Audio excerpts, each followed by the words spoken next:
प्रकृति का शक्ति और सुंदरता का अद्भुत प्रदर्शन। पानी का गिरना, एक गरजता हुआ सैलाब जो नीचे की गहराइयों में गिरता है। यह एक ऐसा नजारा है जो इंद्रियों को मोहित कर लेता है और आत्मा को झकझोर देता है।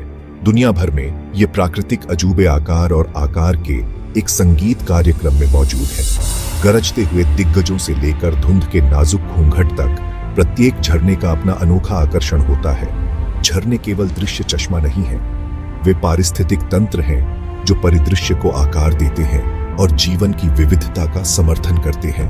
पानी की अथक शक्ति घाटियों और घाटियों को उकेरती है। झरनों का छिड़काव आसपास के जंगलों को पोषित करता है, जिससे जीवन के हरे भरे नखलिस्तान बनते हैं। सदियों से झरनों ने मानव कल्पना को मोहित किया है।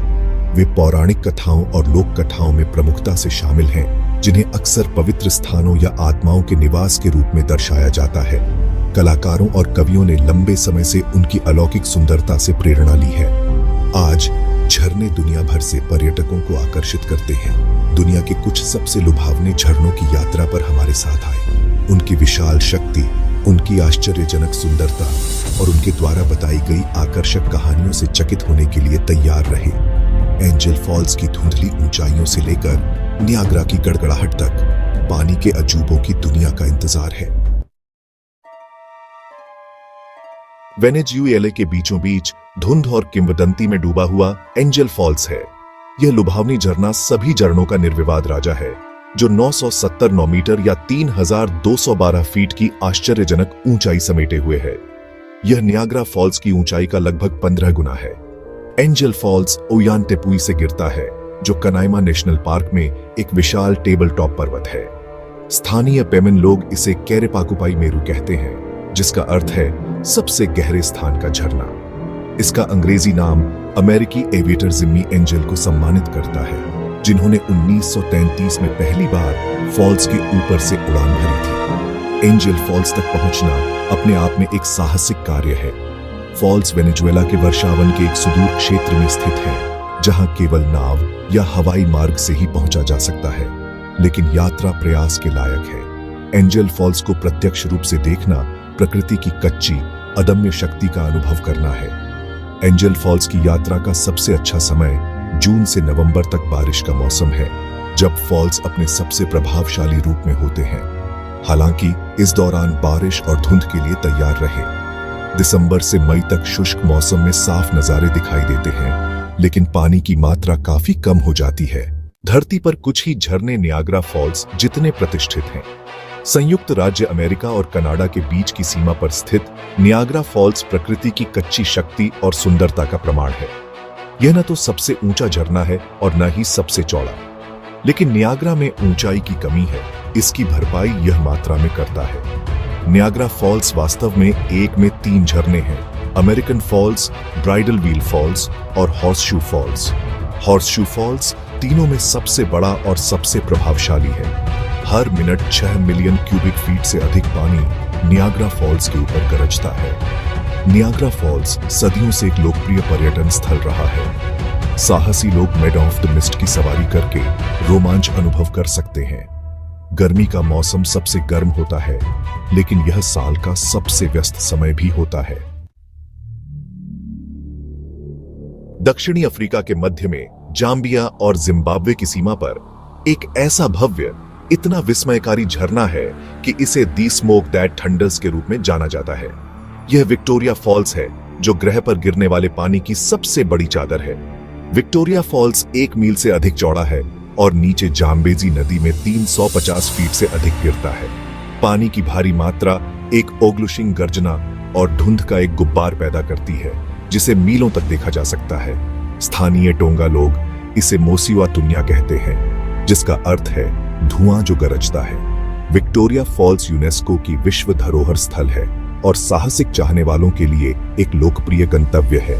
आगंतुक विक्टोरिया फॉल्स ब्रिज से बंजी जंपिंग कर सकते हैं, जाम्बेजी नदी के नीचे व्हाइट वाटर राफ्ट कर सकते हैं या फॉल्स के ऊपर एक सुंदर हेलीकॉप्टर की सवारी कर सकते हैं। विक्टोरिया फॉल्स की यात्रा का सबसे अच्छा समय इस बात पर निर्भर करता है कि आप क्या ढूंढ रहे हैं। फॉल्स के सबसे प्रभावशाली दृश्यों के लिए यात्रा करने का सबसे अच्छा समय बारिश का मौसम है, जो नवंबर से अप्रैल तक होता है। जब जाम्बेजी नदी अपने सबसे पूर्ण प्रवाह पर होती है।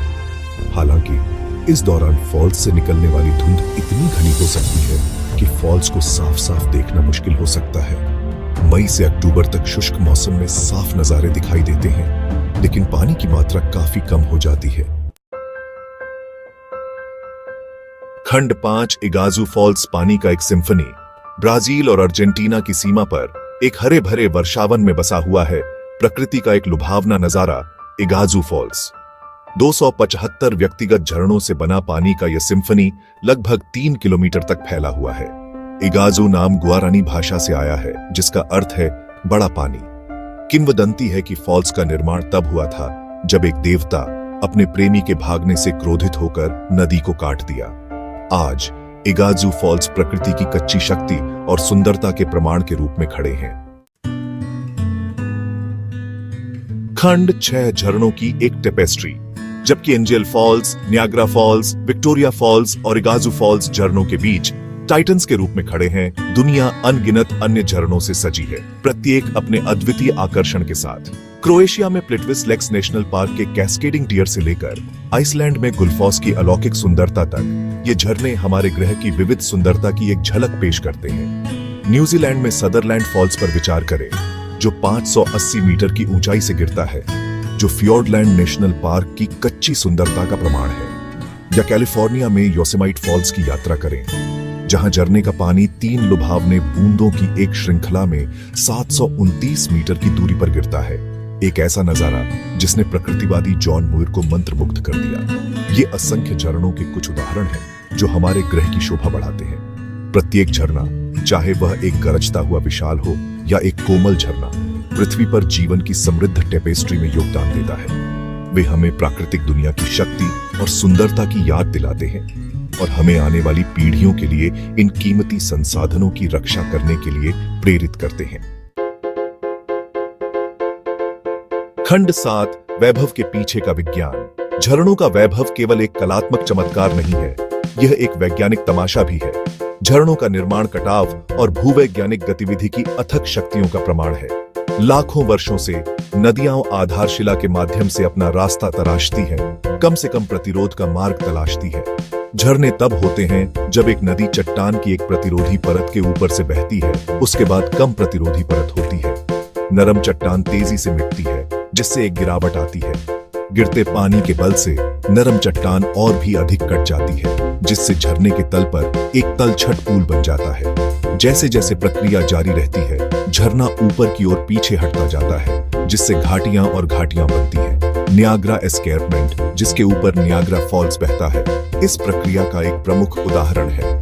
अंतिम हिमयुग के अंत में अपने गठन के बाद से फॉल्स 11 किलोमीटर से अधिक ऊपर की ओर पीछे हट गए हैं।